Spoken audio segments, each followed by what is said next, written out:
Bueno, compañeros y compañeras, buenos días. Un saludo a los compañeros que están presentes. Queremos también hacer extensivo a los compañeros del interior del país que nos van a estar siguiendo a través de los medios de difusión que tienen los compañeros de Samboa TV.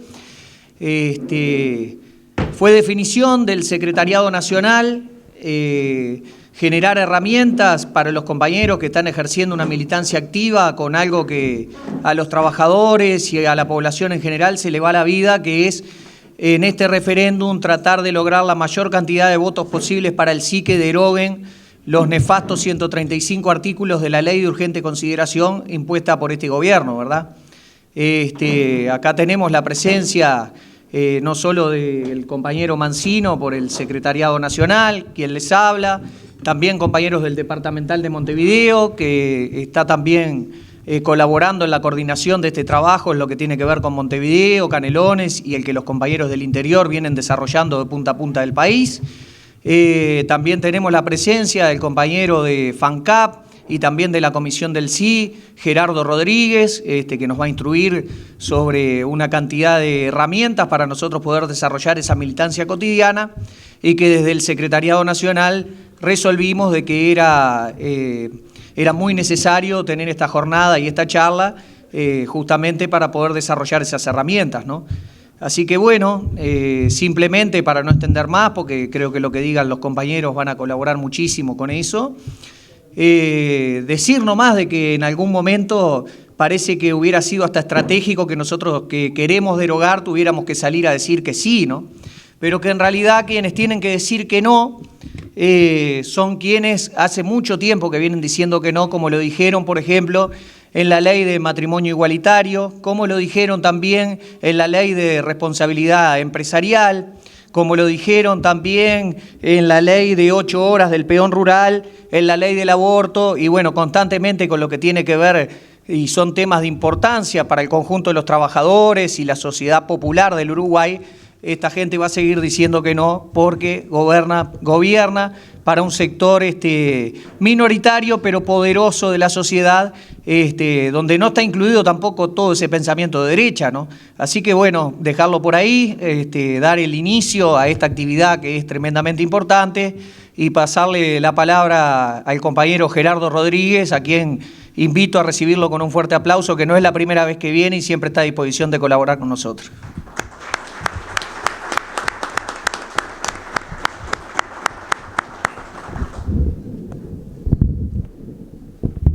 Bueno, buen día, compañeras y compañeros. La verdad que es un gusto estar acá con ustedes, agradecer al sindicato, a toda la dirección y a los compañeros y compañeras que todos los días salen a la militancia, decir que, bueno, estamos indudablemente en una batalla que nos es común y que desde ahí sepan que todo el apoyo que podamos brindar desde la Federación ANCAP para los temas que tienen que ver, que están relacionados con los combustibles, con ANCAP, pero también el apoyo para construir, digamos, una fortaleza mayor dentro del movimiento sindical y en todo lo que las batallas que estamos librando a nivel de los sindicatos. En primer lugar, me gustaría referirme a algunas consideraciones generales. Nosotros venimos, como decía Pablo, yo soy integrante, uno de los 2 representantes del PICNT en la Comisión por el Sí.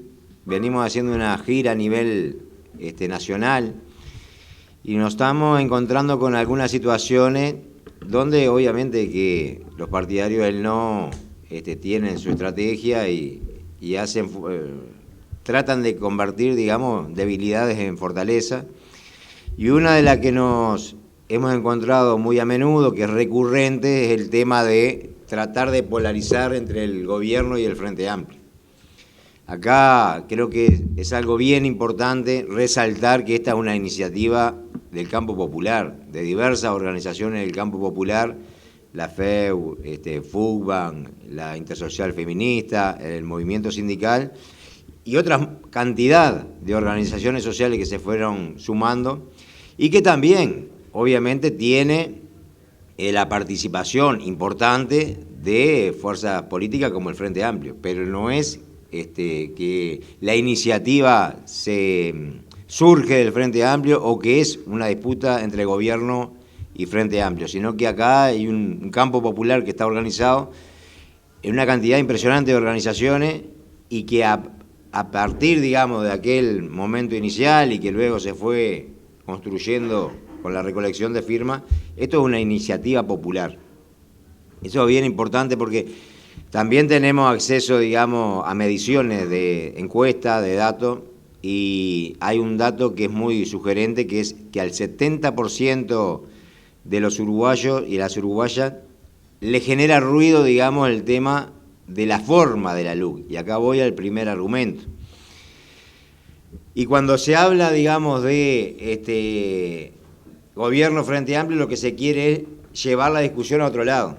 Como les decía, esta es una iniciativa popular que, en primer lugar, lo que rechaza de plano es esta nueva forma de legislar, esta nueva forma de hacer política, de gobernar, que es a través de un mecanismo que es constitucional, que es la ley de urgente consideración, pero que es para casos extraordinarios. Como le decía, el 70% de las y los uruguayos le hace ruido el tema de que se legisle de esta manera, que se metan 500 artículos a través de un instrumento que es para casos excepcionales. Y esto lo tenemos que capitalizar políticamente, porque en el Uruguay tenemos una fuerte tradición republicana y democrática, y justamente el debate ciudadano y el debate parlamentario es uno de los pilares fundamentales de la democracia. Este método, digamos, de una LUC de 500 artículos debilita la democracia. Ese es un primer gran concepto. Y debilita la democracia, y cuando decimos, es decir, hacemos el foco en esta cuestión, no lo decimos porque eventualmente la coalición de gobierno presentó una LUC de 500 artículos. Si mañana el Frente Amplio quisiera presentar una LUC de 500 artículos o de 1000 artículos, nuestra respuesta sería la misma, porque estamos en contra de minimizar, digamos, un pilar fundamental de la democracia como es el debate y es la construcción de grandes consensos para llevar adelante políticas públicas sustentables. Esto, sobre todo en el interior, prende mucho. No es contra el gobierno porque es de la coalición de gobierno. Mañana, si fuese el Frente Amplio con mayoría parlamentaria y se quieren atropellar los derechos de la ciudadanía poniendo una LUC de 500 artículos, de 600 artículos, de 1000 artículos, nosotros haríamos lo mismo, actuaríamos de la misma forma. Por lo tanto, este referéndum, el triunfo del sí el 27 de marzo, es garantía de fortalecimiento de la democracia, de mantener, digamos, viva la esencia de la democracia. Y desde ese lugar lo defendemos.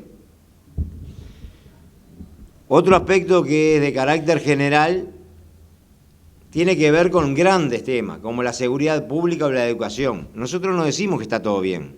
Lo que decimos que no es la forma de encontrar soluciones, digamos, para mejorar lo que haya que mejorar en estos dos grandes temas que afectan a todas y a todos los uruguayos. La generación de políticas públicas sustentables, digamos, que tengan que ver con una mirada estratégica, tienen que ser para 20 o 30 años y tiene que construirse a partir del consenso, incluyendo a todos los actores.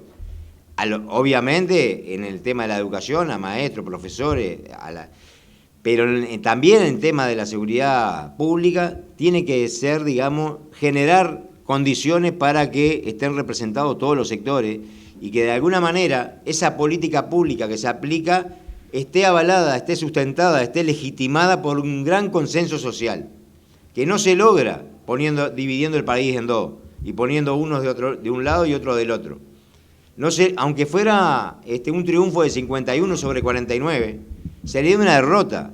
Llevar adelante una forma de encontrar soluciones para la seguridad pública donde casi la mitad del país está en contra. Eso está claro que no va a trascender, digamos, el tiempo como una política que pueda representarnos a todas y todos, porque no fue construida, digamos, desde el diálogo social. Ese es otro tema que me parece importante resaltar en términos generales. Entrando un poco al tema de los...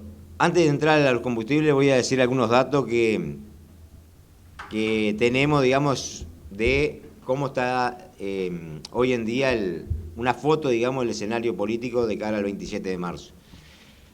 El sí tiene una pequeña desventaja, unos puntos atrás, no la que dicen las encuestas, que bueno, siempre sabemos que están un poco condicionadas.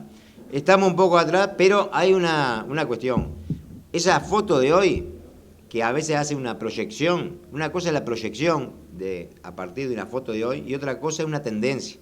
La tendencia es, y eso lo estamos comprobando en el territorio, que la gente cuanto más conoce la LUC, más se vuelca hacia el sí. La tendencia es de efecto noviembre del 19, efecto junio y los primeros días de julio de la firma.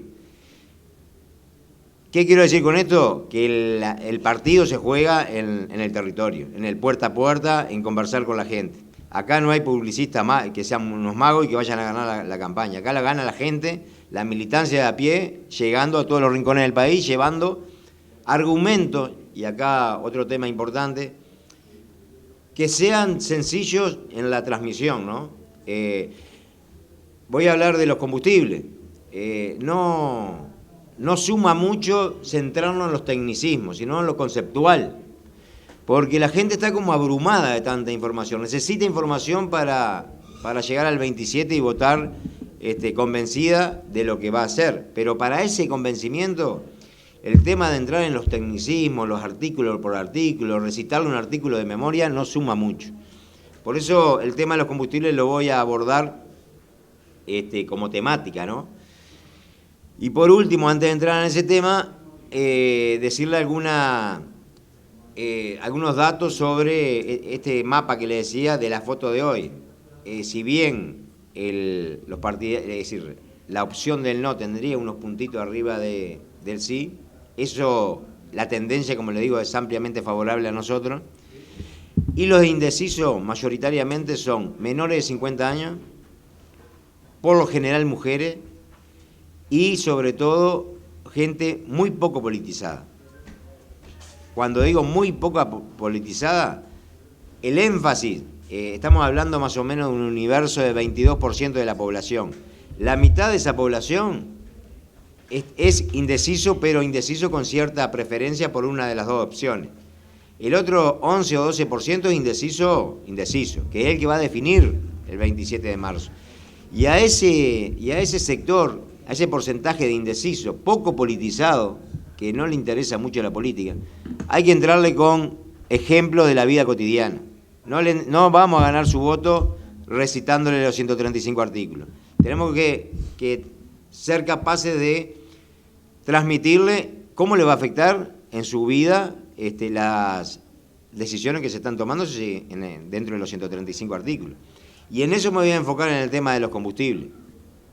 Si bien hay temas generales que se lo voy a dar a modo de contexto, le voy a hacer énfasis, digamos, en cómo le afecta a la gente.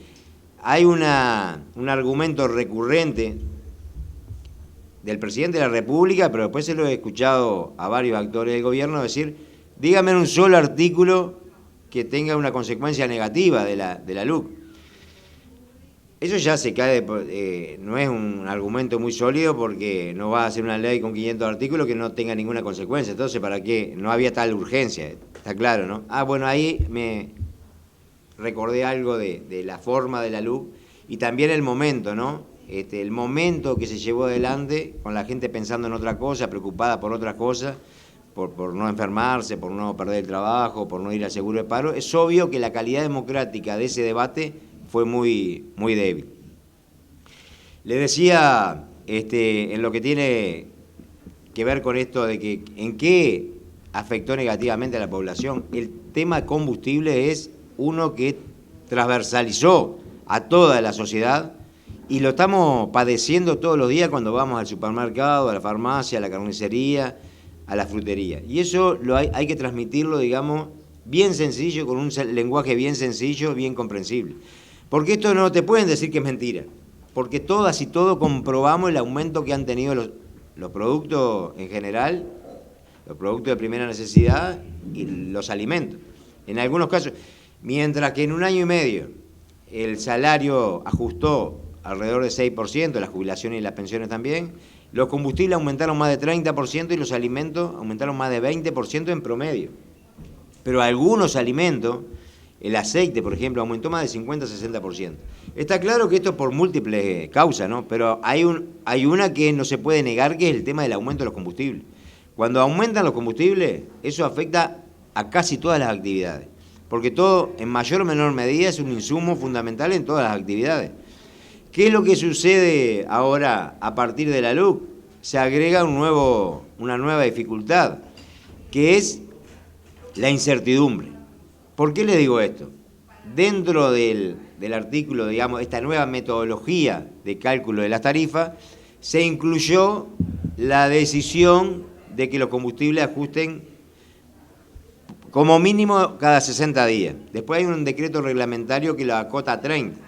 Todos los meses tiene que ajustar. Y eso es un error grosero, groserísimo. ¿Por qué? Hay una característica del mercado del petróleo a nivel global, que es la inestabilidad. Ustedes ven, si entran al histórico de precio del Brent, en toda la historia, no es de ahora, y hace permanentemente, tiene oscilaciones permanentes. ¿Qué es lo que pasa si yo digo, más allá del concepto ideológico, si yo digo, voy a trasladar el precio internacional al mercado interno? Es que esas variaciones, esas oscilaciones las traslado al mercado interno. ¿Y qué pasa con los formadores de precios? Con el que tiene una pequeña empresa, un pequeño emprendimiento, una distribución. Cada vez que aumenta el combustible, lo traslada a precio.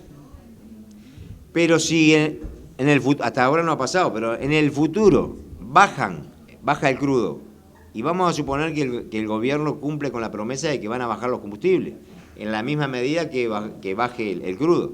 ¿Ustedes piensan que esos formadores de precios van a trasladar a precio una rebaja cuando no saben lo que va a pasar al mes siguiente? Seguramente se pongan del lado del resguardo, y esto es lo que genera una presión alcista. Cuando suben los combustibles, suben los alimentos. Cuando bajan, seguramente no van a bajar. Estoy convencido que en las góndolas de los supermercados no vamos a ver ninguna rebaja, y eso es una dificultad.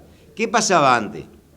Había una paramétrica que podría mejorarse, pero generaba certidumbre, estabilidad.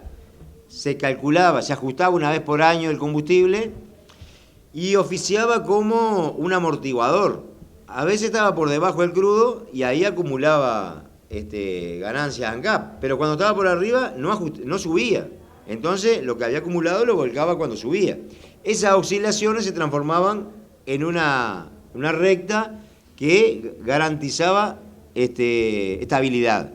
Y esto permitía a los formadores de precios decir, bueno, yo voy a planificar mi actividad de acuerdo a este insumo que es X. Y ese X era en enero, en mayo o en noviembre el mismo.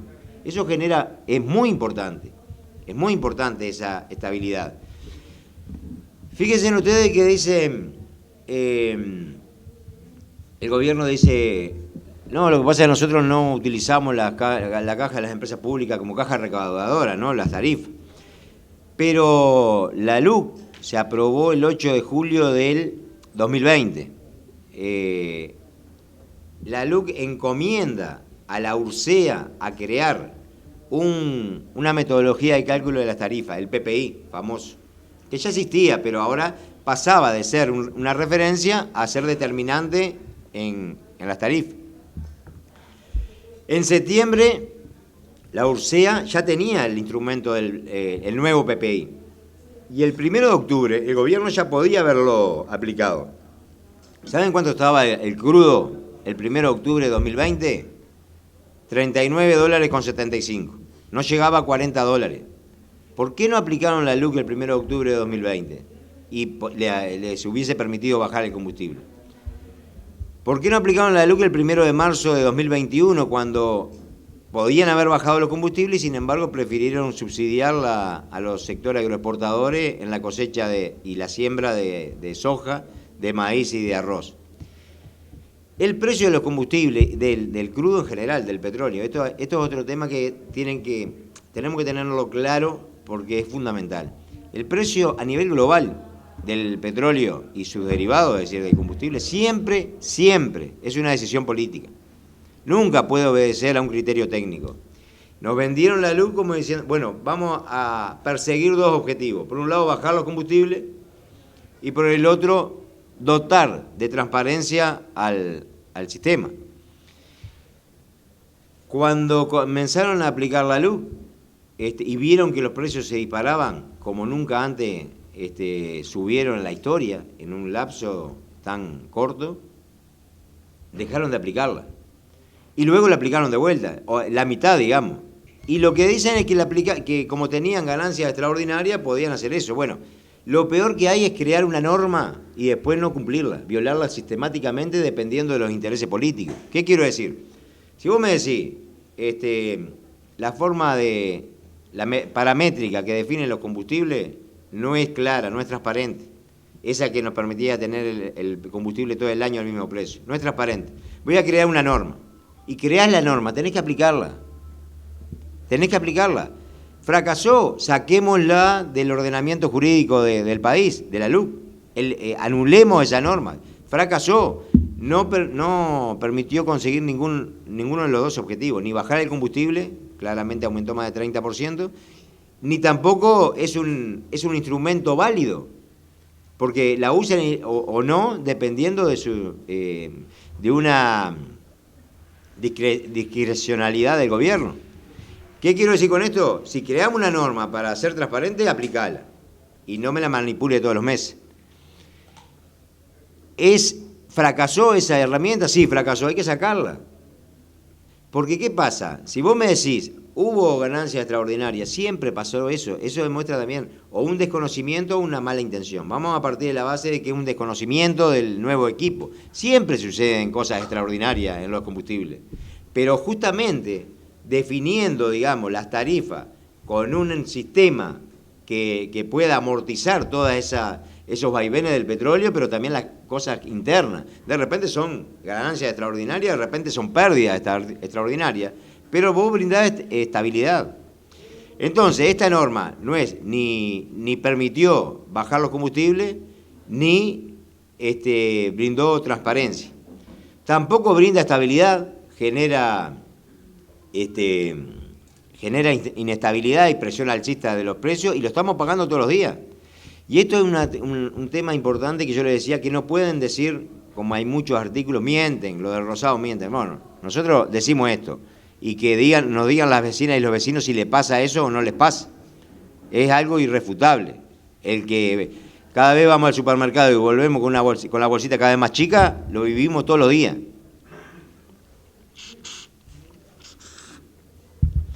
Después hay un tema muy importante en lo conceptual, que tiene que ver con el rol de las empresas públicas.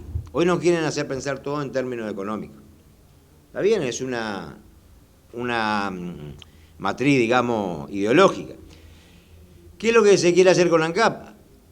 Las empresas públicas, digamos, tienen un rol fundamental en el desarrollo social y productivo, ¿no? Son importantes porque brindan un servicio público esencial. Tal vez sea redituable o no llevar la energía eléctrica al lugar más alejado de Artigas, pero no importa si es redituable, tiene que llevarlo porque es un servicio público esencial. Y ese servicio público esencial tiene que tener la garantía, digamos, del acceso universal. Bueno, para eso están las empresas públicas. En el tema de comunicación es lo mismo, la fibra óptica, el agua potable, los combustibles también. ¿Qué pasa en el Uruguay o qué pasaba en el Uruguay? Nosotros vivimos acá en Montevideo y pagamos el combustible a la tarifa que esté. Pero en el que está en Artigas también paga lo mismo. Y en Salto y en Tacuarembó paga lo mismo. ¿Por qué paga lo mismo? Porque a veces no nos preguntamos eso, no pasa en todos los países eso. Pagan dependiendo, digamos, de la distancia del punto de distribución. ¿Por qué? Porque es el mercado. Porque esta ley, si hay algo que tiene, la sustitución. Acá hay un concepto que lo dejo para desarrollar un poquito más adelante y termino con el que le estaba diciendo. Hay un rol social de ANCAP de garantizar un servicio público en forma equitativa. Y eso quiere decir que el flete, que ANCAP se hace cargo del flete para llevar el combustible a Artigas, a Cerro Largo, a Salto, a todos los lugares del país, y que el usuario, la usuaria pague lo mismo. Nosotros defendemos esa política, pero eso tiene una inversión de 30 millones de dólares. 30 millones de dólares. ¿Qué dice la LUC? Y acá se lo voy a decir porque ayer estuve en Tacuarembó, en Radio Zorrilla, y me decía, pero eso no lo dice la LUC. Y le dije, bueno, tenés que estudiar más. El artículo 237 habla de una reforma del mercado de los combustibles. Para eso convocaron a un comité de expertos. Ese comité de expertos ya trabajó, hizo sus conclusiones y elevó al Poder Ejecutivo una propuesta. El Poder Ejecutivo le hizo modificaciones y elevó a la Asamblea General una propuesta de reforma de los combustibles que todos la pueden bajar de internet. Ya está elaborada y ya se le entregó a la Asamblea General. Esa reforma del mercado de los combustibles tiene etapas que ir cumpliendo. El 1 de enero de 2022 tenía que, dejaba ANCAP exento de tener que pagar el subsidio al flete. Es decir, a partir del 1 de enero de 2022, ANCAP no se hace más cargo del flete. Eso es lo que dice la reforma. Si le dicen que no está en la LUC, sí, está en la LUC. En el artículo 237 encomienda al Poder Ejecutivo a presentar una reforma de los combustibles a la Asamblea General. Y fue presentada y la pueden bajar de internet. Que la bajen de internet y ahí está, etapa por etapa. Hasta a los 3 años se va a liberar el precio de los combustibles según esa reforma. ¿A qué no saben ustedes qué pasó con esta planificación, con la decisión de que ANCAP no se haga cargo del flete? Que tenían que hacerlo el 1 de enero del 22. Lo pasaron para después del referéndum. ¿Por qué? Porque dicen, bueno, ANCAP no se hace más cargo, pero no lo va a pagar la gente, lo van a pagar las distribuidoras. ¿Ustedes piensan que una multinacional va a sacar 30 millones de dólares del bolsillo para que Juana, José o Pedro en Rivera, en Salto, en Tacuarembó paguen los combustibles al mismo precio que lo pagamos nosotros? Hay que ser bastante ingenuo para eso, ¿no? Seguramente, cuando se libere el mercado, vamos a pagar el combustible dependiendo de la distancia que estemos desde el punto de distribución. ¿Vieron que esta nueva empresa que se instaló en el Uruguay, DISA, puso esos carteles luminosos con el precio de los combustibles? ¿Por qué? Porque va a haber precios diferentes. Porque ¿qué lógica tiene que vos pongas los precios si cuesta el mismo precio en todo el país? En Brasil pasa así. Claro. Cuanto más te alejas de la frontera uruguaya, más barato sale. O sea, más cerca de la frontera, más caro. Eso es la lógica del mercado. La lógica del mercado. Si el combustible puesto en el puerto cuesta tanto, puesto en Artigas cuesta tanto más el flete. Y ahí vamos la lógica, al centro, digamos, de la lógica de la LUC en general. Esto atraviesa la LUC, pero en el tema combustible. Ese rol social y productivo que tiene ANCAP, que hace que, por ejemplo, se haga una inversión de 100 millones de dólares para que tengamos el supergas más barato de la región. Se habla de la nafta y del gasoil, que es verdad, son los más caros de la región, y después de la LUC peor todavía.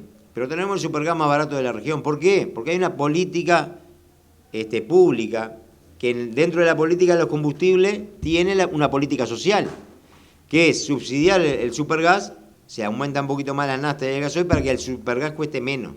Porque es el producto, digamos, del pobrerío, aunque calefacciona y cocina los sectores de menos ingresos. Ahí hay una política social, 100 millones de dólares. También hay una política social en el emprendimiento productivo de ALUR, que responde a una necesidad de que el Estado está presente donde no está el mercado.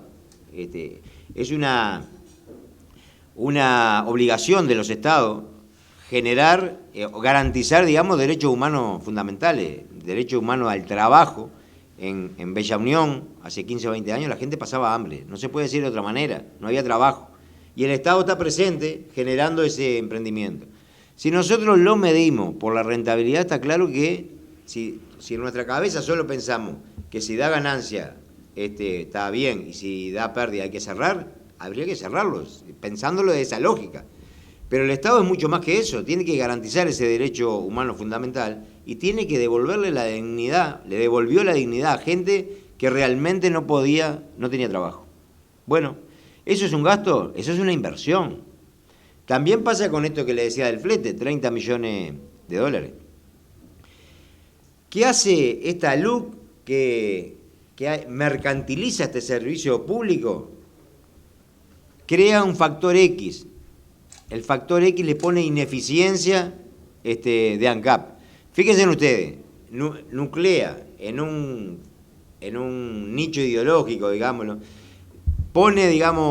le pone precio a eso, dice que pagamos 3 pesos más del combustible por las ineficiencias de ANCAP. Y las ineficiencias de ANCAP son políticas sociales que afectan a la gente, que mejoran la calidad de vida de la gente, que hacen que los que menos tienen accedan al supergas, que hacen que nuestra gente que vive lejos de la capital pague el mismo precio del combustible.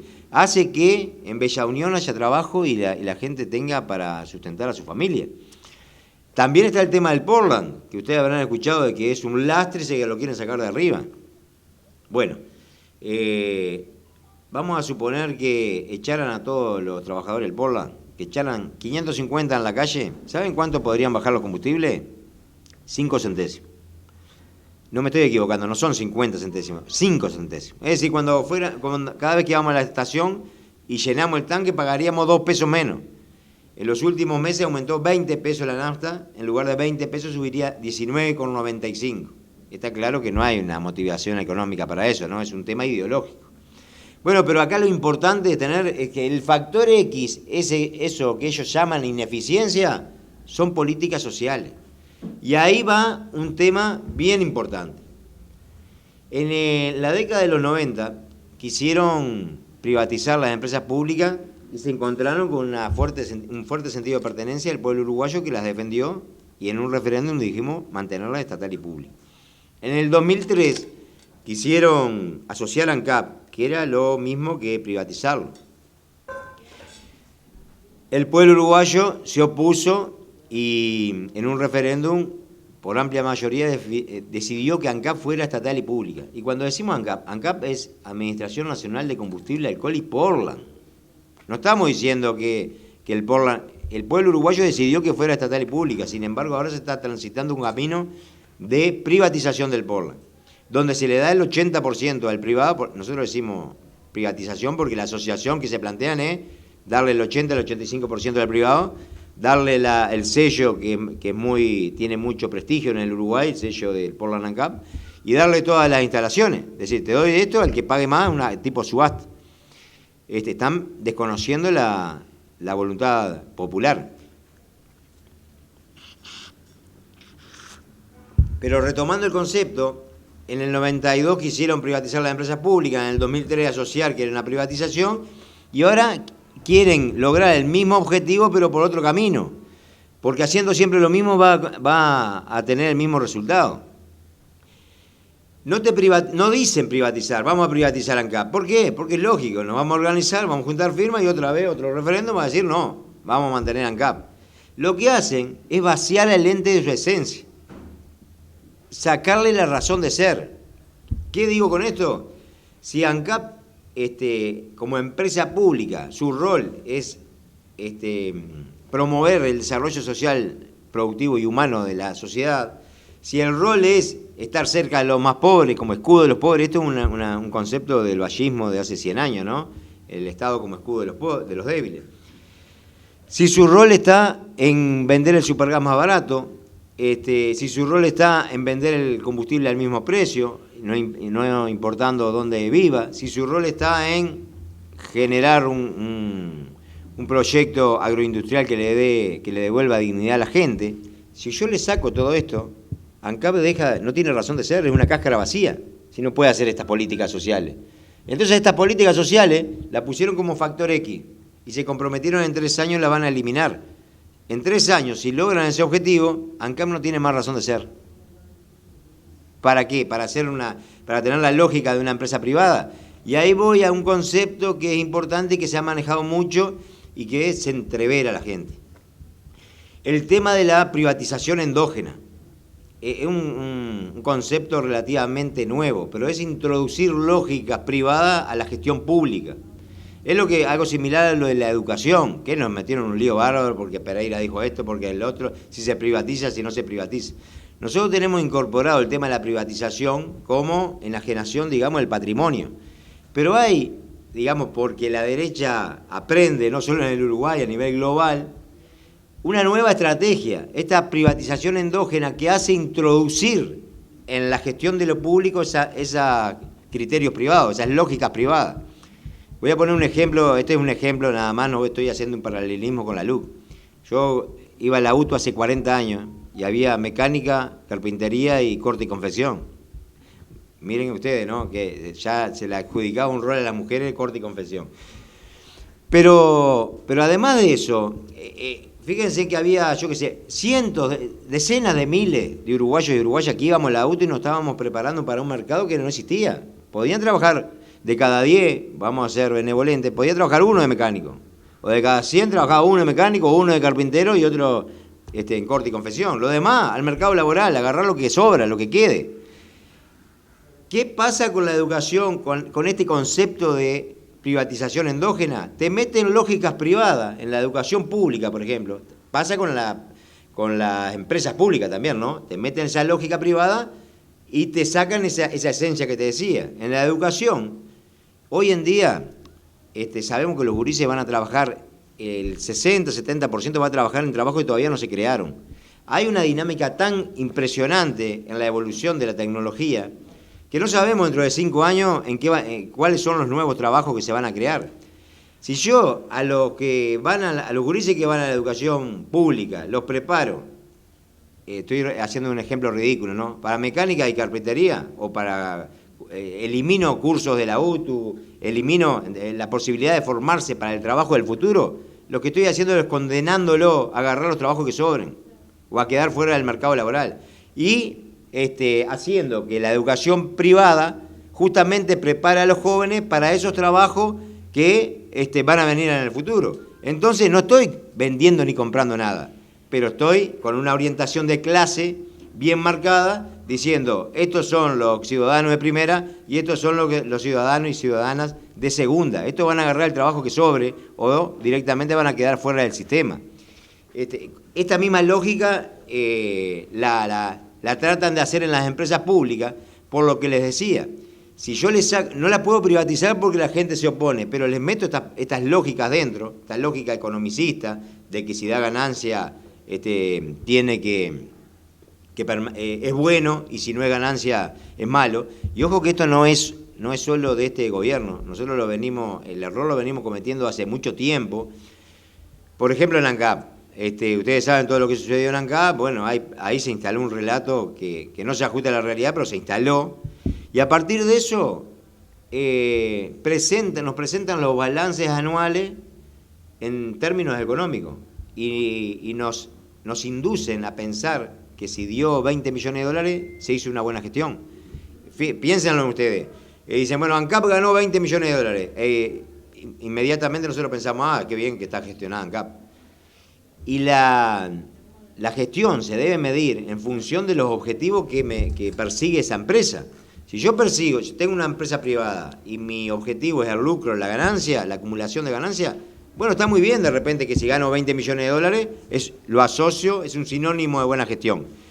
Pero si mi objetivo es promover el desarrollo social, humano y productivo, tengo que tener en cuenta lo económico, que es importante, mucho más cuando se trata de dinero público, pero tengo que tener parámetros de medición de desarrollo social, de desarrollo humano, de desarrollo productivo. Es decir, tengo que tener la posibilidad de decir, bueno, ganó 2 millones de dólares, no ganó 20, ganó 2, pero hizo esta política, esta otra. Realmente los que menos tienen, de alguna manera, son beneficiarios de las políticas que hace el ente. Y eso es lo que nos tiene que ayudar a significar la gestión, no solo lo económico, ¿se entiende? ¿Por qué? Porque, por ejemplo, ANCAP, lo que le decía, el ejemplo del subsidio a los Maya Oro, ANCAP, cuando digo ANCAP somos todos y todas, le costó a ANCAP, el impacto económico que tuvo ese subsidio fue de 117 millones de dólares. Entonces, acá lo que se está definiendo políticamente es a quién beneficiar, o a los más pobres o a los más ricos. No solo que los Maya Oro durante la crisis aumentaron las exportaciones por encima del 30%, tuvieron ganancias mucho mayores a la de los últimos años, se profundizó la concentración de la riqueza, se depositaron en la banca nacional e internacional más de 6.800 millones de dólares. Además de toda esa acumulación, además de llevarse el dinero fuera del país, el producido de esas actividades, además lo subsidiamos a ellos. Está claro acá que el tema de los combustibles, siempre, vuelvo al concepto que le decía al comienzo, es una decisión política. Y con esas decisiones políticas yo elijo a quién voy a beneficiar y para quién gobierno. O gobierno para los pobres o gobierno para los ricos. Llevando adelante esa política y con esta reflexión voy redondeando para no aburrir, aparte para intercambiar, para enriquecer el intercambio.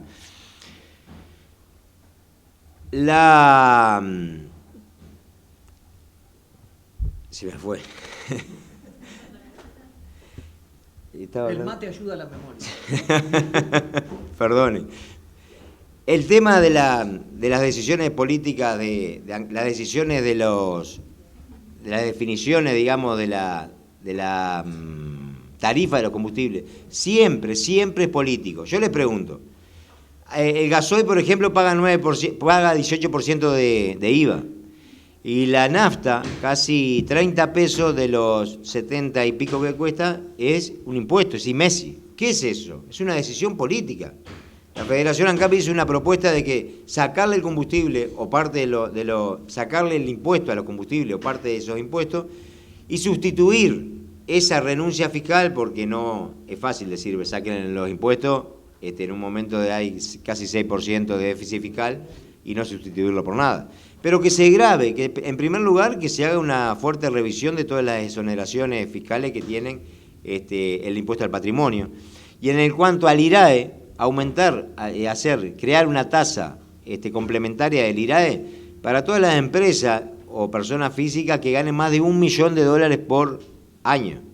Que se le cree ese impuesto y que se cambie, que se le afloje el cinturón a la gente pagando menos impuestos por los combustibles y que realmente se grave al capital, que es donde hay un espacio, digamos, tienen capacidad contributiva para mejorar todo lo que tiene que ver con los combustibles que impacta en la vida de la persona. Esto es un poco, lo que quiero decir es que el tema de los combustibles siempre va a ser una decisión política. A quien favorezco también va a ser una decisión política. Esta LUC favorece a los que más tienen y lo que hacen es sacarle el paraguas, digamos, a los que menos tienen, a los más pobres. Si yo les saco la razón de ser de ANCAP, si yo les saco la posibilidad de hacer políticas sociales, estoy transformando a ANCAP en una cáscara vacía, no tiene razón de ser. ¿Y quiénes son los perjudicados de esa acción? Justamente los que menos tienen. Defendemos el subsidio al supergas, no creemos en la lógica esa de que el mercado tiene que definir todo, de que es transparente el tema de trasladar el precio del supergas internacional al Uruguay. Podrá ser muy transparente, pero va a hacer que las garrafas, en lugar de costar 700 y pocos pesos, cueste 1.200. Y también es importante mantener la política de las empresas públicas que pongan a las personas, al ser humano como centro de esa política, ¿no? El subsidio al flete, el subsidio a los biocombustibles y el del supergas. Yo la dejo por acá, escucho preguntas, intercambiamos de repente y vamos enriqueciendo la charla. Espectacular, compañeros. Si a ustedes les parece, los compañeros que van a ir aportando sobre diferentes temas, después abrimos las consultas y eso por alguna duda que les quede y respondemos. Lo que sí quiero hacer mención a algo, ¿no? Que creo que hay que resaltarlo, ¿no? Primero lo bueno de estas charlas, de poder tener herramientas de primera mano, de compañeros que aparte están muy empapados sobre los temas, pero una cuestión que sí tenemos que saludarnos entre nosotros, que ninguno de los que está aportando hoy somos profesores, ¿verdad? Por lo tanto, sí será importante que haya un compañero que haya estudiado sobre las leyes, que aparte tenga algún conocimiento, porque alguna afecta a sus lugares de trabajo y todo, y que los compañeros de clase nos formemos entre nosotros. Así que de esa manera, muchas gracias, Gerardo, por esta intervención, que bueno, que esperamos que siga participando también para cuando se abra la ronda de preguntas, pero estas cuestiones tenemos que resaltarlas también entre los trabajadores, de tener esa capacidad y esa visión de clase y de formar a nuestros propios compañeros, y no debe pasar desapercibido esas cuestiones. Y bueno, la próxima compañera que va a aportar es la presidenta del Departamental de Montevideo, la compañera Yané Irigoyen.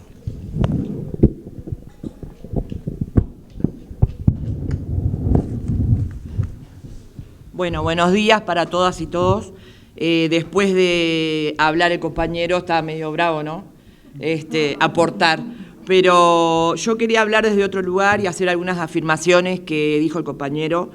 Y es cuando nosotros salimos a la calle y nos abordan con preguntas, no achicarnos, no tener miedo, no tener dudas y contestar concretamente con cosas que sabemos.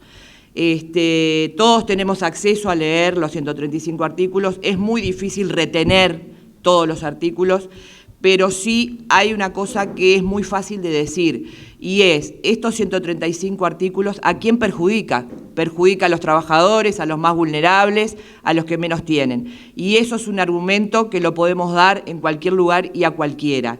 No asustarnos frente a los que nos vienen a agredir. Yo creo que en marzo se va a venir una campaña más dura que ahora, con agresiones, con provocaciones, y no tenemos que entrar en eso, tenemos que seguir como estamos hasta ahora. Creo que tenemos que ir con la gente de a uno, boca a boca. Estamos trabajando muy comprometidamente, las organizaciones sociales, los sindicatos, las coordinadoras, la gente de a pie, todo el mundo está aportando, pero nos falta porque todavía no está seguro si ganamos el referéndum, y ese es el objetivo, no hay otro. Yo creo que también otro argumento de peso es por qué se están trasladando decisiones que se iban a resolver ahora, como lo dijo el compañero, sobre ANCAP y sobre la seguridad social, y se están posponiendo para después. Ese es un buen argumento también para contestar cuando nos vengan a acorralar y a preguntar, bueno, si están tan seguros, ¿por qué se está trasladando para después del referéndum? Entonces no están tan seguros. También nos están acusando de mentir, y creo que los que están mintiendo son ellos, porque es muy vergonzoso tener un senador de la República de la coalición que diga, si gana la LUC, vamos a salir a escupir a la policía. Me parece que es muy vergonzoso dar esos argumentos, son muy pobres. Creo que si están en ese lugar, deberían hablar seriamente y deberían informar a la gente qué es lo que nos quieren hacer.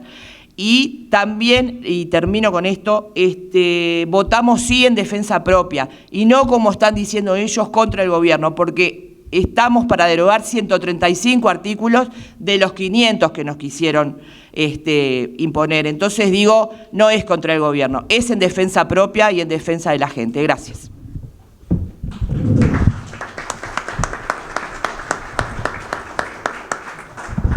Muy bien, compañera.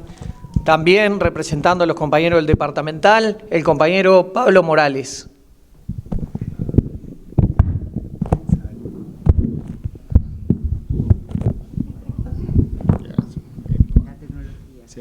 Buen día, compañeros. Lo mío es muy breve. Básicamente nosotros encargamos a los abogados de la Federación una consulta que fue específica sobre el articulado, el artículo 392, 468, 469 de la LUC, que refiere a la libertad de trabajo, derecho de huelga, el tema de piquetes y libre circulación. Nosotros lo que hemos entendido, hemos observado, la LUC en realidad es una plataforma inicial, pero no es el final, sino es el inicio de un modelo ideológicamente muy opuesto a los intereses de los trabajadores.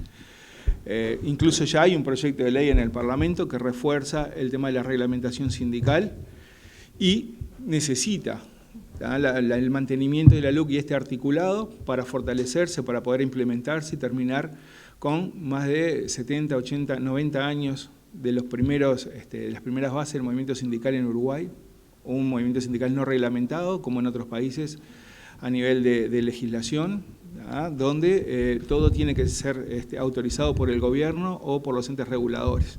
En Uruguay eso no es así, pero así lo quieren hacer. Están tratando de construir un modelo donde los sindicatos pasan a ser poco más que sociedades. Esta misma batalla se dio a principios del siglo XX, esta misma batalla se vuelve a dar, casi con los mismos apellidos se repiten y actores. En el año 33, Terra y el coronel Manini Ríos, abuelo de actual Guido Manini Ríos, estuvo atrás de la reglamentación sindical. Básicamente volvemos a repetir un círculo histórico y tenemos la responsabilidad histórica de frenar los sindicatos en cuanto específicamente a la no reglamentación sindical, porque eso establece el debilitamiento de los sindicatos, la destrucción de las organizaciones sindicales y la reglamentación de su accionar, es la consolidación de destruir los instrumentos que los débiles o las personas más vulnerables tenemos en esta regla de mercado mesiánicas que los tipos quieren implementar. Básicamente, nosotros sabemos que la lucha contra la LUC no establece mínimos. O sea, un solo compañero, una sola persona, con un solo volante, hablando con una sola persona y modificando y llevando el voto al sí, dando vuelta a un no o definiendo un indeciso, es valioso. No hay medidas mínimas, no se necesitan 50 y una carpa, no se necesitan 100, se necesita la voluntad de cada uno de los que estamos convencidos de que tenemos que ganar esta instancia, no importa si es a nivel familiar, personal, en el boliche, en la esquina, o en la última intimidad que cualquier persona, en definitiva, tengamos. El 27 de marzo es el último día, y aún durante el 27 de marzo vamos a seguir militando. Habrá compañeros que lo hagamos de una forma, de otra, pero siempre en un marco de unidad. En este caso, todos los que integramos los sindicatos, todos estamos exactamente en el mismo barco, exactamente pudiendo vivir las mismas consecuencias nefastas si esto progresa. Acá no hay divisiones, acá no hay quien pueda decir que yo lo hago de mejor forma o tú de la otra. No, yo te ayudo a vos, vos me ayudás a mí y entre los dos ayudamos a un tercero. Y valoramos el esfuerzo de cada uno de los compañeros, lo mínimo que sea. Y lo vamos a hacer de esa forma porque es la única forma de revertir esto. Son cientos de miles de voluntades que tenemos que conseguir y no se van a conseguir si no estamos convencidos de que unitariamente estamos defendiendo 70, 80, 90 años de historia de todos los compañeros que nos precedieron, de todos los compañeros que sufrieron, que pelearon, que perdieron. Para nosotros hoy tener que salir a defender por una de las vías más democráticas que tienen las sociedades, que es exponer en forma de referéndum una voluntad. Y esa voluntad tiene que ser mayoritariamente que sí, y es nuestra responsabilidad lograr que ese esfuerzo termine con una victoria, porque en eso nos jugamos la historia, no solo el futuro, sino la historia que nos llevó a este lugar. Nada más, compañero.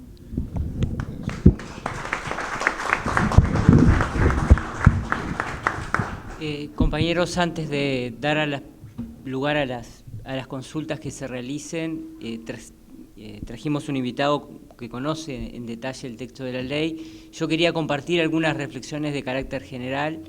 En un caso se adelantó el compañero, ¿no?, con respecto a este clima de partidización que han querido instalar y de intencionalidad política. El movimiento sindical, no solo en esta ocasión, sino en otras tantas, es parte de su naturaleza, ha sido parte de su estrategia buscar siempre el mayor abanico de alianzas. Así lo vivimos quienes tienen acá quizás hasta más edad que yo con la ley de empresas públicas, así lo vivimos con el voto verde, o sea, buscar la mayor amplitud cuando se trata de defender una conquista popular. Hoy, entre los promotores de la LUC hay quienes estaban integrando algunos de estas iniciativas que yo menciono hace 20, 30 años atrás, y ¿acaso el escenario cambió? ¿Era aquello una partidización? ¿Era aquello una politización electoral de la situación? La premisa nuestra ha sido como movimiento sindical siempre la misma, la mayor amplitud en la defensa de nuestras conquistas y en la defensa de los derechos que tenemos. Eso ha buscado enrarecer el clima. ha buscado enrarecer también este clima de crispación, del cual nosotros tenemos que tener claro que no hemos sido los protagonistas. No somos nosotros como movimiento sindical los que estamos sacando los carteles a los demás, no somos nosotros los que estamos intimidando. Se ha puesto en cuestión el papel de los artistas, se ha puesto en cuestión el papel del carnaval, se ha proscripto a la Pantera Rosa. Yo sigo indignado, es un personaje de mi generación. O sea, ¿a qué punto han querido instalar una crispación y un tono hostil en lo que para nosotros es un debate democrático y es para nosotros un ejercicio democrático de intercambiar sobre el contenido de una ley, con honestidad, con transparencia? Ha sido así desde un principio. Nosotros hay una cosa de la que tenemos experiencia, ¿no? Como funcionarios públicos y como trabajadores de ACE, nosotros hemos tenido que ocupar e interrumpir a veces el ingreso a los centros de salud. Que hoy esto se pretenda criminalizar y se pretenda instalar este clima frente a la actividad privada, para nosotros es una ecuación redondita.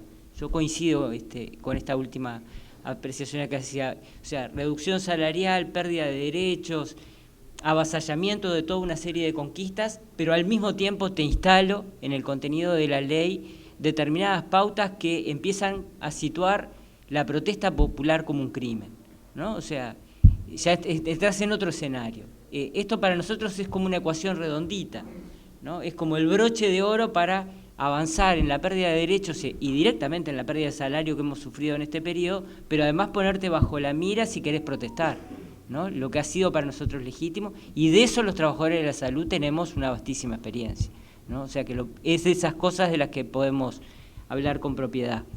Por último, porque en realidad el protagonista es el invitado y yo no quería extenderme más que esto, llegar a este punto y haber obtenido las 800.000 firmas ya es una victoria para nosotros. Reincorporar compañeros, como está sucediendo para la militancia de a pie, para la barriada, para el volante, para colgar pasacalles, ya es una victoria para nosotros. O sea, somos enormemente optimistas de que podemos obtener un resultado favorable el 27 de marzo, pero ya hemos avanzado enormemente. Y si además nosotros, con instancias como esta y en el mano a mano, nosotros instalamos la preocupación de los grandes temas nacionales y de la concepción del país que tenemos como trabajadores, también estaremos saliendo victoriosos. O sea, somos realmente optimistas con respecto a los resultados del 27, pero ya en algunos aspectos ya nos sentimos ganadores y, bueno,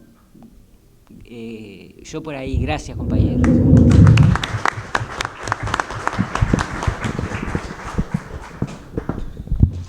Compañeros, dos cuestiones cortitas, una que me parece que es importante y aparte antes de que me olvide de decirla, mencionarla.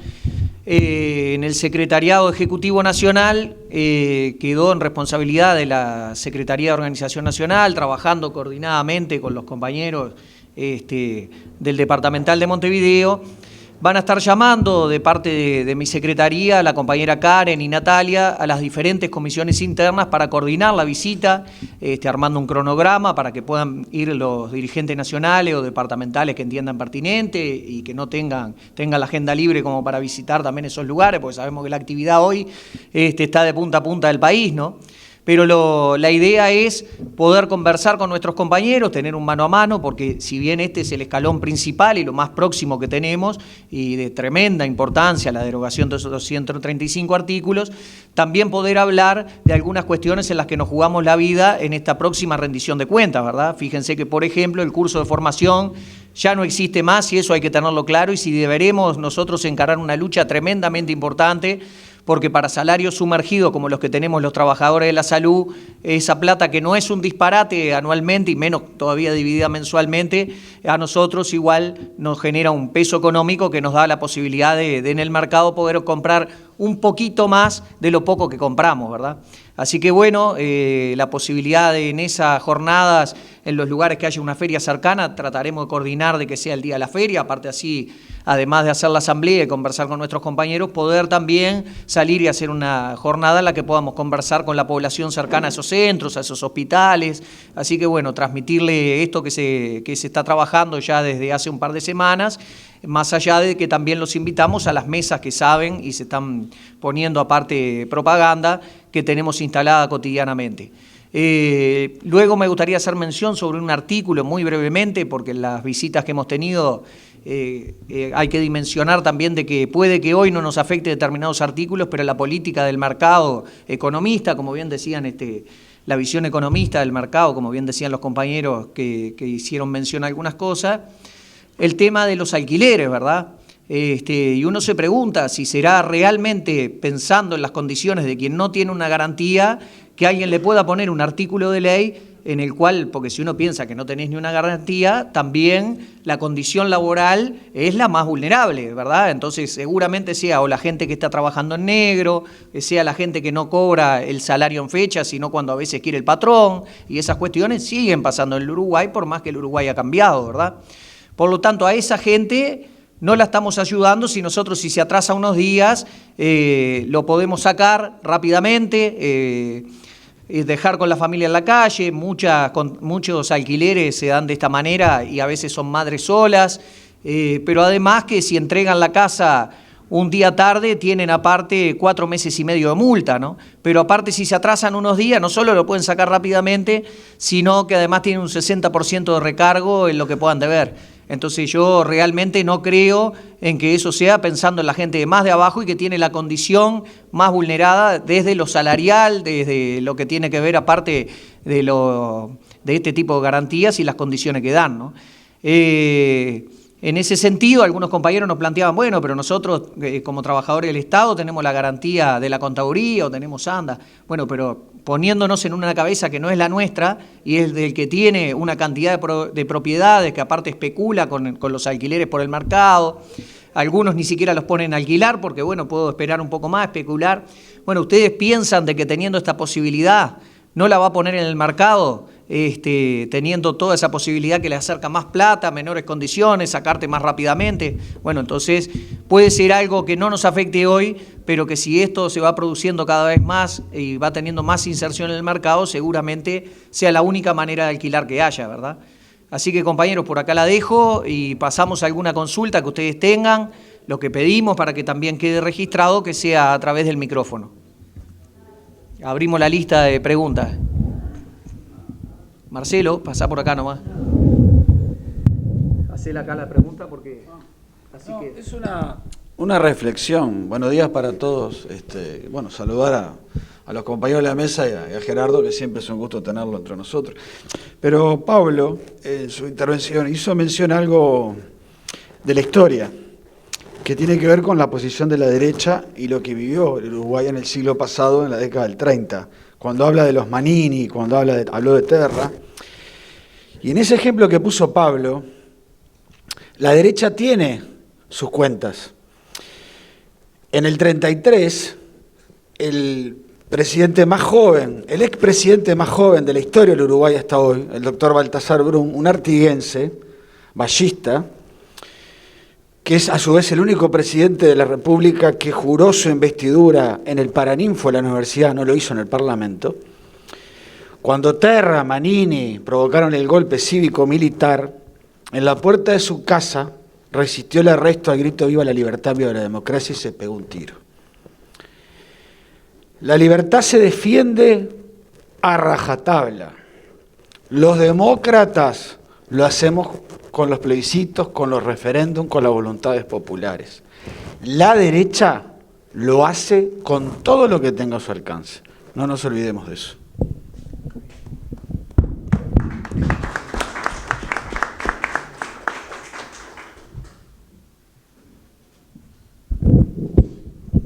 Lorena.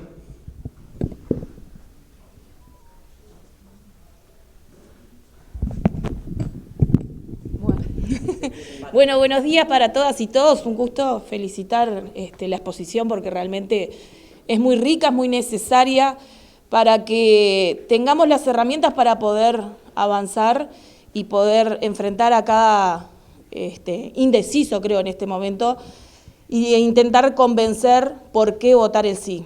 Yo, en todos los lugares donde voy y se habla del sí, intento poner la seguridad social, que todos ya saben que siempre estoy jorobando con eso, por delante.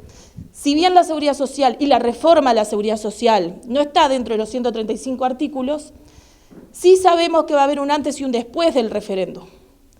Y que cuando se entregaron las 800.000 firmas, lo que era la comisión de expertos dejó de funcionar 1 mes y medio cuando se entregaron. Al otro día, el doctor Saldain dijo, bueno, no es un momento político para poder hablar de la reforma a la seguridad social. En un término que capaz que le duele a él, se asustó con las 800.000 firmas. Y por eso va a haber un antes y un después. Y cuando nosotros hablamos con los compañeros, el por qué votar el sí, también le tenemos que decir que luego del referéndum, si no gana el sí, seguramente la reforma a la seguridad social va a ir muy regresiva y donde vamos a tener que bancarnos el aumento de la de retiro, el retirarnos con un porcentaje mucho más bajo del que nos retiramos ahora, el que los compañeros que se están yendo con una jubilación por incapacidad con el 65% se van a ir con el 50%, y hay un montón de cosas que tienen que ver con el referéndum y con el momento político que vamos a estar pasando en el país. Entonces, eso se puede utilizar también, porque, como decía, no está dentro de los 135 artículos, pero sí tiene que ver. Entonces, nosotros esas herramientas las tenemos que tener en cuenta, porque no es fácil decirle a un compañero que se está por retirar o que trabaja mucho, decirle, mirá que ahora se te va a cambiar las reglas del juego y seguramente vas a tener que trabajar 5 años más. Y eso, los compañeros también abren los ojos, así como el aumento del combustible, como muchas cosas más, como el tema del alquiler, y creo que es algo que nosotros lo podemos utilizar porque es fácil de decirlo y creo que tenemos la herramienta porque está el documento de propuestas desde la comisión de expertos sobre la mesa que están esperando el 27 de marzo para sacarlo. Entonces, quería incluir eso porque me parece que intento ponerlo en cada lugar. Y bueno, era eso nomás. Gracias.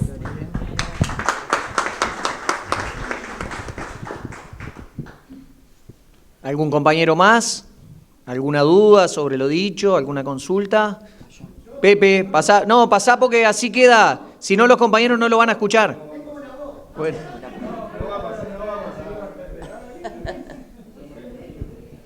Vamos, Pepe, vamos, Pepe. Buenos días para todos, disculpen. Vamos arriba. Para que llegue a los compañeros del interior. Buenos días, disculpen.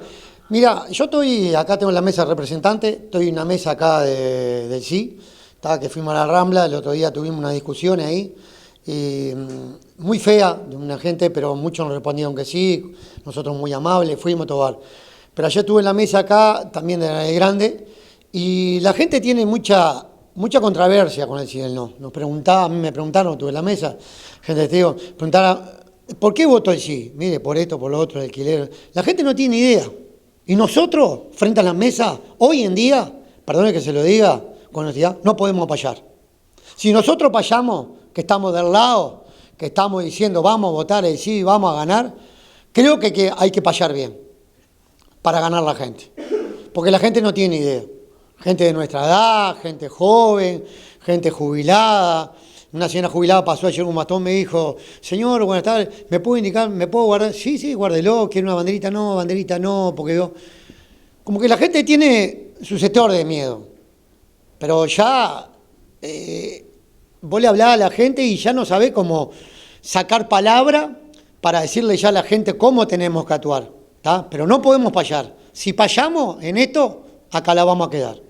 Y yo creo que acá somos sinceros, trabajamos en la salud, como no pasamos en la salud ni nada, pero tenemos que ir para adelante. Si acá yo alquilo una casa, también estoy en ese juego, como decía el compañero acá, de alquilar la casa que vuelo, pues yo ya lo pasé ese problema, ¿tá? Y esperemos que todo tenga una solución y hay que luchar. Hasta el último día hay que dar la última abrazada.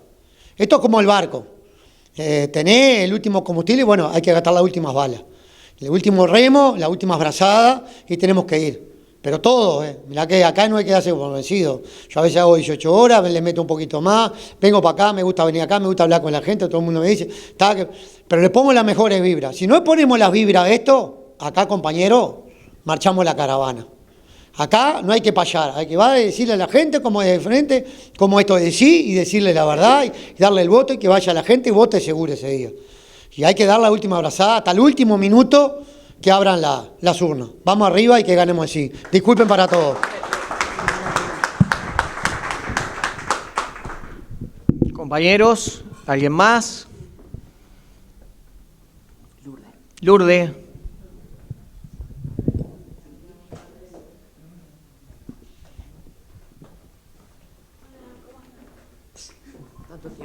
Hola, bueno, muchas gracias. El tema, me parece, Caballito, que tiene... Hola. El tema que tiene Caballito de batalla a la gente del no es el tema de la seguridad. Digo, me parece que le tenemos que meter a eso también, porque están abrazando eso, porque es lo único que tienen para asustar a la gente, con el miedo. Y en realidad lo que vemos a diario es que están reprimiendo a los jóvenes, están reprimiendo a la gente, o sea, por cualquier motivo, o sea... En realidad están usando ese caballito y eso me parece que tendríamos que estar metiéndole fichas al tema ese de la seguridad, que es el caballito de batalla de estos personajes. Nada más.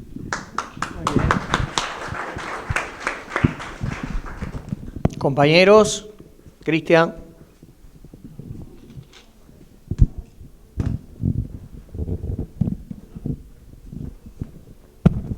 Buenas. Bueno, es difícil, creo que hay varias herramientas, varios puntos que nos vienen dando los compañeros que son fundamentales para ir entendiendo y para ir llevando la información hacia toda la barriada. Son casi 500 artículos, de los cuales muchos de nosotros no lo hemos leído todo. Entonces tenemos que primero ser honestos con nosotros y entender que hay gente que está más preparada para poder trabajar los artículos. Y después desmembrarlo para cada sindicato. Lo de la salud, hablarán de la salud. Lo de la educación, trabajarán en la educación. Y así en todo el espectro sindical. Y contamos con compañeros que están capacitados. Pero hay herramientas que podemos utilizar en común. Y es como dijo el compañero. Estos 500 artículos primero no tenían nada de urgente. Y eso lo tenemos que tener todo claro. Fueron trabajados, fueron estudiados y llegamos a 800 firmas. Y eso fue un avance de primera mano. Entonces, a lo que se le tiene que entender al compañero que está medio perdido, que no sabe, que pregunta, es que primero no había nada urgente. Y lo que apuntan estos 135 artículos, y es lo que tenemos que tener claro todo, es arrebatar los derechos que veníamos consiguiendo el conjunto de los trabajadores. Eso es fundamental entenderlo y explicarlo, que repercute en la educación, repercute en salud, repercute en las pensiones, repercute en lo más débiles. Si tenemos claro eso, podemos irlo trabajando más allá que no sepamos todos los artículos. Es fundamental entender eso. A la barriada, bueno, hay que seguir volanteando, hay que seguir llenando de rosado la ciudad, llenando de rosado el interior. El interior es fundamental, es el espacio que muchas veces en Uruguay hemos dejado olvidado y hay que llegar a cada rinconcito al mano a mano, a la balconera, al volante, porque esto es fundamental. Este 27 tenemos que ganar, dar el tercer batacazo para seguir trabajando todo el conjunto de trabajadores. Gracias. Compañeros, ¿alguien más? ¿Alguna pregunta? Si no, le vamos a dar al invitado, a Gerardo.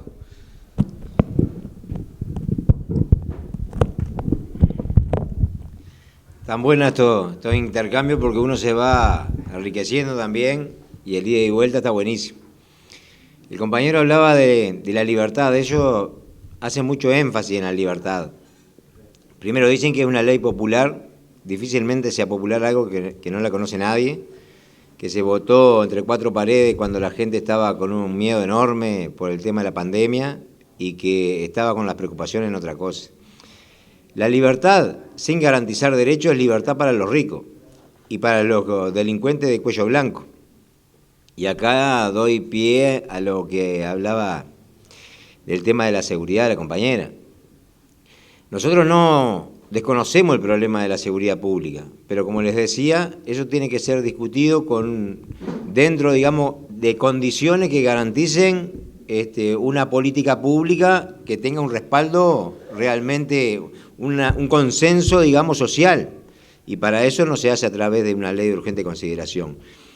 Porque esto, si bien hay que mejorar en esos términos, lo que le da paso es el abuso policial. Se dice que hay mucha gente, se está permeando ese discurso de estos piches que matarlos a todos, que meterlos todos presos, me importa un rábano lo que pase, que se maten entre ellos. Pero el tema del abuso policial, a esa misma persona que dice eso, tiene un hijo adolescente que va a la plaza a conversar con los gurises y son atropellados, digamos, por este abuso policial, que las leyes tienen un efecto jurídico por un lado, pero también tienen un efecto en la cultura. Atraviesan a la sociedad, digamos, desde el punto de vista cultural. Y lo que se está generando una cultura de el policía tiene todo el poder y bueno, yo soy el que decido si vos estás tener una reacción contra la policía o no tuviste y resta garantías. Pero fíjense ustedes, en el tema del microtráfico, en el último año y medio aumentaron 60% las mujeres presas con sus hijos por entrar 30, 40, 50 gramos de marihuana a las cárceles. No estamos diciendo que eso está bien, pero esas mujeres que la gran mayoría están obligadas a delinquir porque están las presiones, digamos, de esas cárceles hacen hacia la mujer indefensa afuera, que la empuja, digamos, al delito, aumentaron 400 mujeres más presas en el último año y medio. Y mientras sucede eso, esta desgracia, digamos, de que se están hacinando los presos porque están amontonando presos en las cárceles, cada vez se suicida más, generan más violencia y generan para afuera, porque eso no es que allá adentro está seguro, porque desde adentro se organiza la delincuencia afuera, obligan a esas mujeres y terminan presas. Y en el mismo momento los grandes narcos cumplen prisión domiciliaria o se van a casar a Buenos Aires. En el mismo momento esta ley crea herramientas para la evasión, para lavar dinero, pudiendo hacer operaciones por más de $100.000. Entonces, muy duro con los pobres, es decir, una seguridad pública que es muy dura con los pobres y muy condescendiente, digamos, con los delincuentes de cuello blanco. Estas cosas hay que tener en cuenta. El tema de la seguridad social es fundamental, porque ¿qué pasa? Seguramente el 27 de marzo, si gana el no, el gobierno va a hacer una lectura de que es un respaldo al gobierno.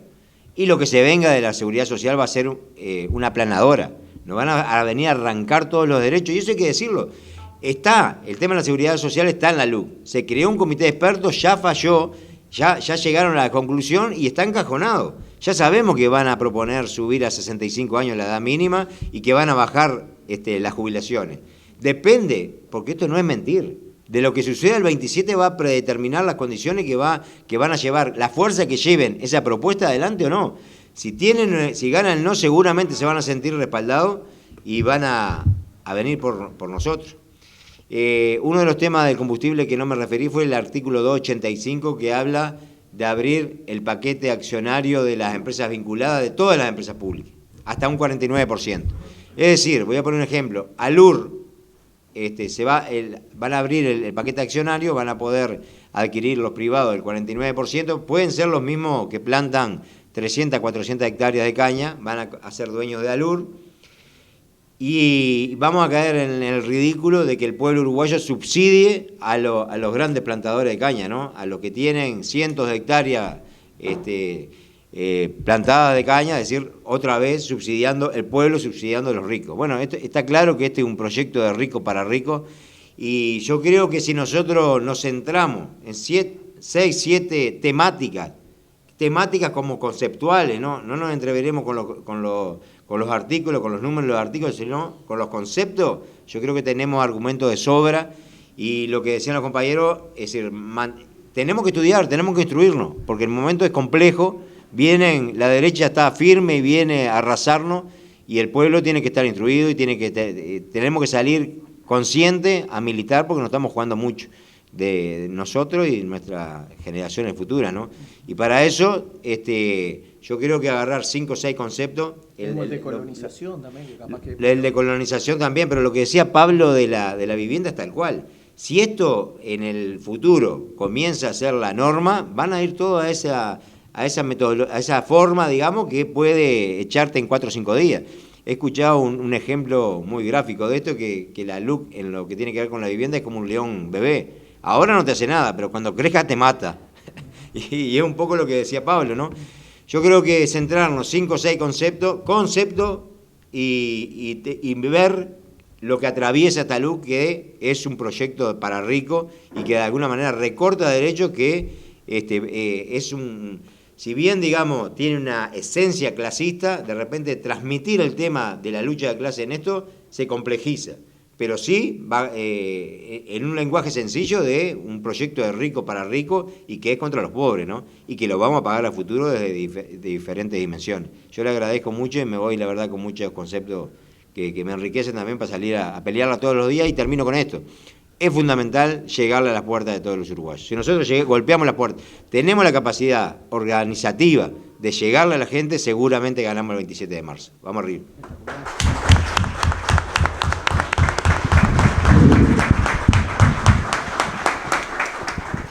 Yo voy a corregir un error que hice porque soy un convencido, y dije el invitado cuando mencioné que hiciera uso de la palabra el compañero, pero cuando uno va a una casa más de una vez, yo creo que ya deja de ser invitado y pasa a ser parte de la casa, ¿no? Así que bueno, lo subsano ese error. Compañero, sí. Sí, cómo no. Disculpe que haya terminado, pero por favor. Hay 2 cuestiones que... Buenos días, compañeros y compañeras. 2 cuestiones que deberíamos remarcarlas. Primero, que es muy importante llegar a cada compañero mano a mano, puerta a puerta, pero también es muy importante, disculpen, pero tengo la resaca COVID todavía, por eso estoy cansada. El día del acto eleccionario, es necesario que nosotros tengamos muchísimos compañeros cuidando las mesas, muchísimos delegados, porque ellos ponen mucha plata en esto. Pagan, llevan comida, les dan gorritos, cositas. Nosotros no tenemos nada, solo tenemos nuestra militancia. Por tanto, comprometer a todos los compañeros con un día, con mediodía, con lo que puedan. Un día, mediodía, un escrutinio. Pero tener muchísimos compañeros y fundamentalmente en el interior, porque en el interior pelean los votos y pelean mal. Y eso es fundamental, que el día mismo de la elección nosotros tengamos eso, tengamos muchísimos delegados, los compañeros de los hospitales, cualquiera. Y la otra cosa que está pasando es algunas direcciones, pidiéndole a los compañeros o persiguiendo a los compañeros que están entregando papeletas, que están entregando camisetas, que estamos colocando carteles. Nosotros tenemos ese derecho. Nosotros no estamos haciendo política partidaria, nosotros estamos cumpliendo con una resolución del PCNT. Por tanto, tenemos todo nuestro derecho a llevarle a los compañeros el papelito, la camiseta, el gorro, lo que llevamos, lo que sea, y nadie nos tiene que pedir cuentas. ¿Se acuerdan de la mesa que quisieron sacar de clínicas? Nunca pudieron sacar la mesa que recolectaba firmas. Ahora en varios hospitales del interior hay directores que llaman a los compañeros y hay compañeros que denuncian a compañeros porque están haciendo campaña por el sí. Nosotros tenemos ese derecho y yo creo que sería importante que de parte del secretariado saliera un comunicado de jurídica explicando eso y que los compañeros los peguen en las carteleras. Porque hay compañeros que acusan la presión. Hay otros que no, hay otros que siguen poniendo la cartelería alrededor del hospital y que seguimos poniendo las carteleras, todo lo que es sí, pero hay compañeros en el interior profundo que todos sabemos que ahora la mayoría de las direcciones son todas de cabildo y aplican presión. Por eso sería importante que pudiéramos corregir eso ahora. Gracias. Sobre este tema, algo algo claro, bajo mi responsabilidad de secretario de Organización Nacional, que aparte hice un comunicado, como después también fue acompañado por el compañero del Montevideo, yo lo hice para el interior del país, pero debemos de tener ciertos cuidados porque hay leyes que nos rigen sobre la libertad sindical, hay derechos y obligaciones que tenemos, ¿verdad? Debemos de tener cuidado porque, por ejemplo, en la ley 19.121, en el artículo 30, menciona el tema del proselitismo político, ¿verdad? Y todas esas cuestiones. También tenemos la ley de libertad sindical que nos habla de los espacios en los cuales nosotros podemos transmitir nuestras ideas, ¿verdad? Ni que hablar que la asamblea es un lugar donde nosotros lo podemos hacer y eso no está en discusión. Lo que sí no podemos hacer es estar en nuestro propio lugar entregando volantes, eso creo que está claro, porque aparte estamos bajo la investidura de funcionario del Estado y tenemos que cumplir con todo lo que eso tiene que ver, ¿verdad? Pero sí podemos hacer uso, porque así lo establece la ley de libertad sindical, podemos hacer uso de lo que es la cartelera gremial que cumple con el articulado de esa ley, que habla de que son espacios que tienen que ver con que se lograron con un intercambio entre el patrón y los trabajadores, ¿verdad? Entre las direcciones y los trabajadores. Por lo tanto, si en algún lugar del Estado existe una cartelera gremial o existe un salón gremial, es porque en algún momento hubo un acuerdo con alguna dirección que nos permitió en esos espacios. Por lo tanto, se está cumpliendo el articulado de esa ley. Carteleras gremiales que estén identificadas, que hayan sido de esa manera como la acabo de mencionar, podemos nosotros pegar volantes y poner cosas. No podemos hacerlo, o no deberíamos, en los cerrejados del hospital, debemos de hacerlo de la vereda enfrente o en el alumbrado público. Y en los salones gremiales y en las asambleas, como acabo de decir, es un lugar donde nadie nos puede decir qué transmitir, ¿no? Así que, bueno, compañeros, no sé si compañera Mariela.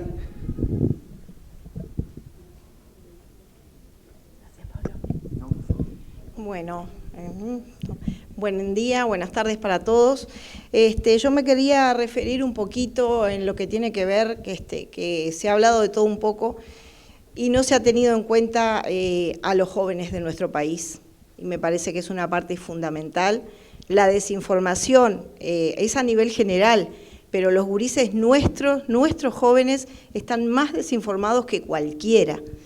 Lo digo porque lo vivo. Tengo hijos, tengo un hijo joven y gracias a Dios hay muchos jóvenes que vienen a mi casa y es un trabajo a diario, el convencer, el explicar a los jóvenes que esta ley de urgente consideración no solo nos perjudica a nosotros, perjudica el futuro de nuestro país, que son ellos, que son los jóvenes, porque los perjudican a ellos en lo inmediato, pero los va a perjudicar mañana cuando ellos tengan un hijo, o dos o más.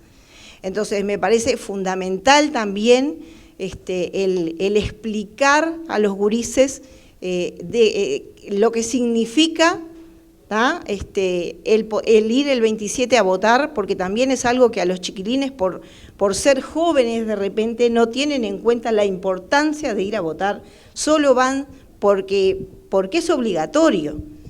Eso es lo único que los mueve y hay que hacer conciencia en los gurises nuestros de que en esto va el futuro, no solo nuestro, sino el futuro de ellos en cuanto a que mañana van a tener un hijo y si la LUC no la podemos derogar, es para todos, incluso para sus hijos y hasta sus nietos. Entonces es re importante poder llegar a nuestros gurises y que entiendan por qué nosotros estamos, porque me lo preguntan siempre los chiquilines que vienen a casa. A ver, dice, yo veo en tus estados que vos pones muchas cosas por el sí. Explícame, ¿qué significa el sí? ¿Por qué el sí? ¿Por qué tenemos que derogar esta LUC? Entonces es importantísimo para nosotros que nuestros chiquilines, que los que estamos acá, la mayoría tenemos hijos adolescentes que ya votan, es muy importante que los chiquilines tengan claro por qué nosotros peleamos para derogar la LUC. Nada más, compañeros. Felicito la charla. Bueno, para hacer el cierre, pero antes quiero mencionar algo sobre lo que dije anteriormente.